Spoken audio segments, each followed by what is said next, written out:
I want to ask you something, and I want you to answer honestly.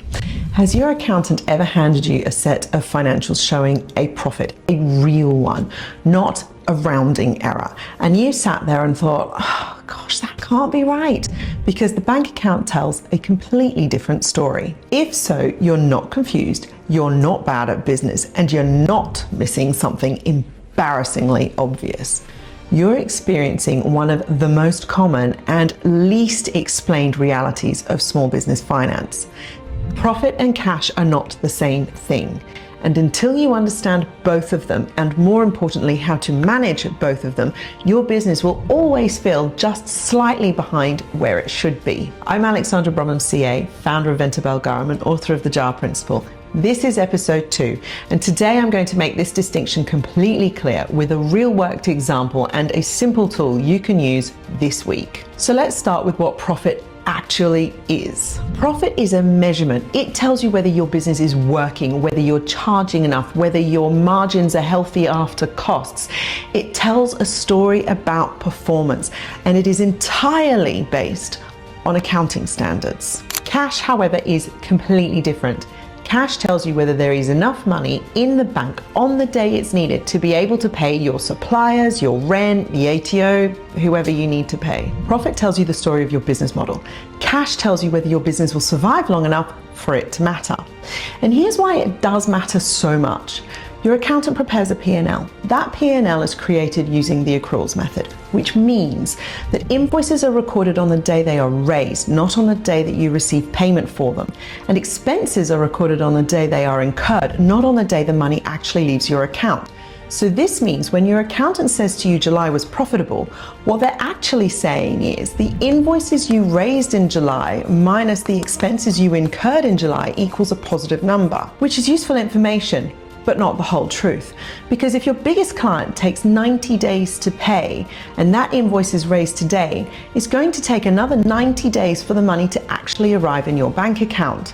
And during that time, you've still got team to pay, rent to pay, invoices and suppliers to pay, maybe even the ATO. You can be profitable, genuinely measurably profitable, and insolvent all at the same time. I have seen it countless times, which, as some of you would know from episode 1, includes my own practice. And here's what nobody tells you. You've not done something wrong. It's a structural issue about how quickly the money moves through your business. That gap between the raising of the invoices and the receiving of money is completely normal. The problem comes when nobody's watching it. Let's show you this with some real numbers, because abstract concepts can be really easy to dismiss and real numbers are much harder to ignore. Imagine your P&L comes back at the end of the financial year as a $200,000 profit. You've had a great year. Your accountant is thrilled, not that that should really matter to you that much, but you've had a really good year and you're happy. You've built something really solid. Now let's have a look at when we take that $200,000 profit and turn it into cash. Firstly, loan repayments. If you're servicing a business loan, those principal repayments don't come off the P&L. They sit on the balance sheet, but they absolutely come out of your bank account. So let's say they're around $40,000. Secondly, drawings. Now I want to differentiate here against a salary. Drawings are not included on the P&L, and very often an owner's salary is. Let's say you've paid yourself during the year, which you should be. Every business owner should be. But those amounts are cash coming out of the bank account, not sitting on your P&L.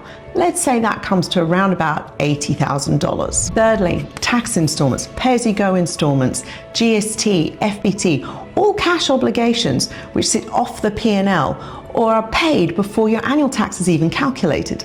Let's call them around about $50,000. Lastly, debtors. These are for clients who have been invoiced but haven't actually paid yet. The invoices are counted as income on the P&L, but the money hasn't actually arrived in your bank account yet. Let's say this comes to around about $70,000. Now let's do the maths. $200,000 in profit, $40,000 in loan repayments, $80,000 in owner drawings, 50,000 in tax, 70,000 in outstanding invoices.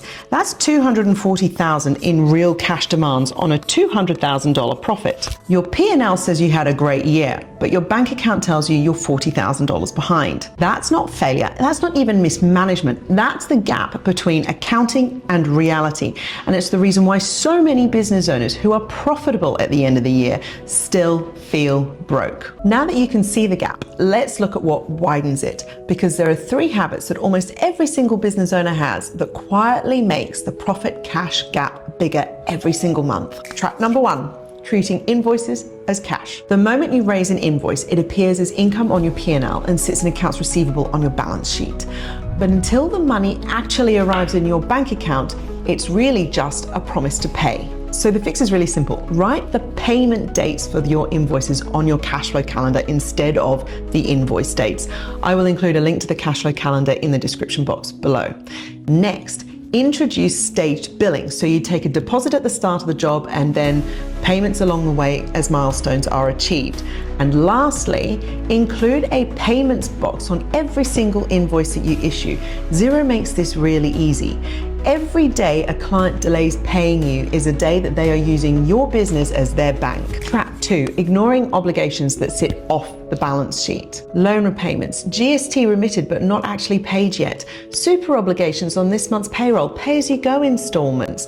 These all drain cash, but they don't sit on the P&L in a way that makes it easy for you to join the dots. The fix for this is to ring-fence the money for these as soon as the cash arrives in your bank account. Have a separate tax account, have a separate billings account. When the money arrives in your income account, it is transferred immediately to where it belongs before you have a chance to spend it. And trap 3, mistaking a big win for a safe month. So you win a significantly large client. Your revenue spikes, your P&L looks extraordinary. You make decisions based on that number. Maybe you hire, maybe you invest, maybe you relax a little bit. But big jobs absorb cash before they actually produce any. Your team still needs to be paid while you're delivering the work. You may have to pay for materials up front, and you won't actually invoice the job until you actually get to the first milestone or on completion. And even then, you won't receive the money for that invoice for at least 7 to 60 days after you've sent the invoice. The fix for this? Before you celebrate the big win, map the cash timeline of that job. When does money go out? When does it come in? That map is your real financial picture, not the revenue picture. So how do you keep track of both numbers at the same time? Well, it's not another complicated spreadsheet. It's a simple tool that I like to call a cash versus profit snapshot. And it really only takes about 20 minutes each week to be able to have a look at it, and you can download it from the description below. So here's how it works. You're going to start by taking the net profit figure from your most recent P&L. Write that number down. That's your first number. From that, you're going to subtract your loan repayments for the same period as the P&L. You're also going to subtract any owner drawings. So this is not salaries paid. This is your owner drawings.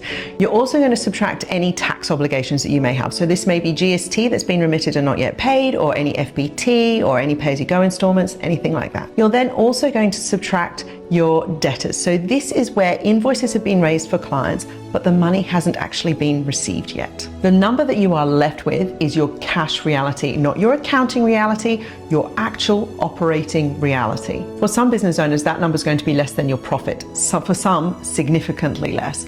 For others, it's going to be negative. That's not a failure, it's information, and it's information that we can act upon. Because here's what changes when you look at both numbers side by side every single week. You stop making decisions based on what's on the P&L, and you start making decisions based on what's actually in the bank account and what needs to leave it. You chase debtors earlier because you can see there's a timing gap coming up. You negotiate payments to suppliers because you know cash is going to be tight. And you create a buffer because you can see where there's going to be breathing room and where there's not going to be so much breathing room. One client, a builder, he'd been in the business for 8 years. He described doing this for the first time as turning the lights on. It was the same business, it was the same numbers, it was the same everything. It's just now he could see what was actually going on. The Profit versus Cash Snapshot is a downloadable tool. I'll put it in the description notes below. Use it this week and I promise you, you're going to notice the difference. Here's what I want you to take away from this episode. Managing profit and cash side by side is not more work, it's less stress. Because when you can see what both numbers are doing, you're able to plan for them and plan around them. You don't lie awake at night wondering whether the P&L that you've been looking at and using is actually being truthful to you. You stop the 2 a.m. ceiling stare, wondering why, if you've had a good year and yet you still feel so completely broke. Clarity doesn't change the numbers, but it does change what you can do with them. I have watched practice owners take 10 years off their posture once they start knowing what's going on with these numbers. Now, that's not because something magically changed in their business and they were able to do something differently. It's because they were able to see what was going on. And once you can see what the problem is, then it actually makes it a lot easier to solve. I've had lawyers tell me that they've started sleeping the night before payday, not because, again, something materially changed, but because they began to understand that the problem wasn't their revenue, it was the timing gap between when that revenue comes in and when the cash needs to leave the business. Once they saw that, they were able to plan for it, negotiate around it. Business doesn't have to feel this way. Making a profit on paper doesn't mean to say that you have to feel broke, but it does mean you need to manage 2 numbers instead of 1. Profit tells you whether your model is going to work. Cash tells you whether the business is going to survive for long enough for that to even matter. Your job is to manage both. Your homework this week is really simple. I want you to download the cash versus profit snapshot from the description box below. And I also want you to download your most recent P&L. Now, for the same period as your P&L, I want you to collect your loan repayments, your tax obligations, your owner drawings, and your trade debtors. And I want you to subtract them all from your P&L. The number that you're left with, that's your cash reality. And once you know what that is, you can actually start to manage it. If you found this useful, please subscribe. It would mean the absolute world to me. Next week in episode 3, we're going to be going through the jar principle and the 5 jars or bank accounts that you need to be able to manage your money in such a way that every dollar has a job before you actually get the chance to spend it.